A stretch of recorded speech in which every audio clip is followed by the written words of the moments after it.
Kumusta mga idol? Ako si Roms, Grab Food Rider. Ang video natin ito ay isang paalala mula sa tanggapan ng City Disaster Risk Reduction Management Office.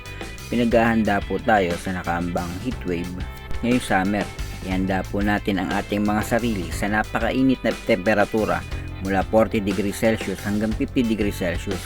Palaging uminom ng malinis na tubig, dahan-dahan ang inom.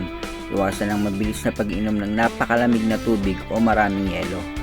Nararanasan na po ngayon ang heatwave sa Malaysia, Indonesia, Singapore at iba pang mga bansa sa Asia. Ano-ano ang dapat gawin at iwasan?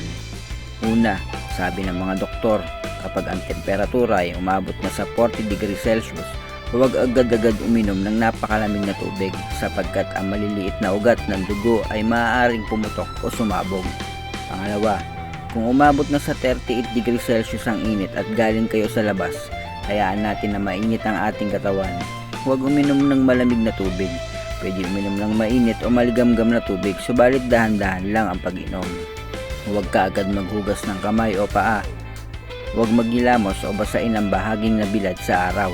Magpalipas ng di bababa sa 30 minuto o kalahating oras bago maghilamos o maligo. Tandaan, sa panahon ng tag-init o kung sobrang pagod, iwasan ang pag-inom kaagad ng napakalamig na tubig dahil ito ay maaaring magdulot ng pagliit o pagkipot ng mga ugat o daluyan ng dugo na magdudulot ng stroke.